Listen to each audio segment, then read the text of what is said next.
to sort of talk a little bit about gaming. I have some poll questions for you. I've assembled a panel of folks to talk about sort of their experiences with gaming and Second Life that they're working with. And I happen to know that one of our Second Lifers is also getting into Minecraft.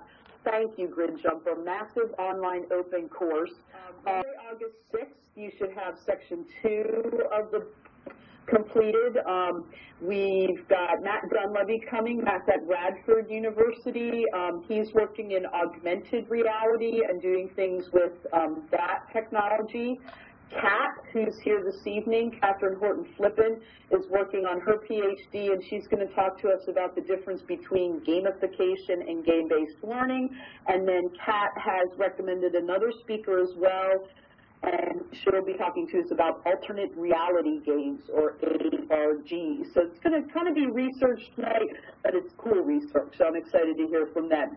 And then by Monday, August 20th, we'll be winding down. You should have Section 3 completed, and I've invited John Hendren from Goochland County and Mono Tolliver from Longwood University to come and talk about Scratch and what they're doing with kids. For those of you who don't know, Scratch is kind of the grown-up version of Logo. I learned that many, many, many years ago when I was getting my teaching degree, and I learned how to make that little turtle walk around the screen.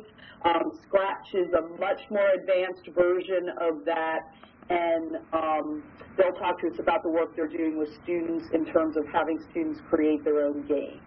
So in addition to talking about the book, we sort of expanded this to deal with gaming in all its various forms and manifestations, and I hope it's going to be an eye-opener for folks in terms of what we're doing, what's going on with gaming in the world.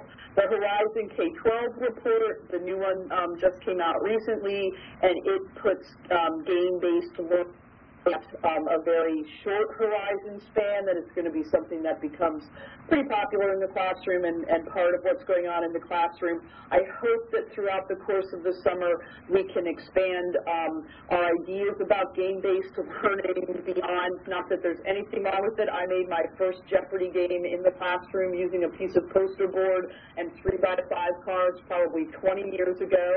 But, you know, hopefully we can see ways that games can be incorporated beyond kind of drill and practice and review to kind of restructuring the whole way we think about what's going on in our classrooms. One of the challenges I'm doing this summer is rethinking my pre-service class that I teach every year. It's, you know, it's an interesting class, but it's sort of a traditional class, and I'd like to put some game-based pieces that go into it.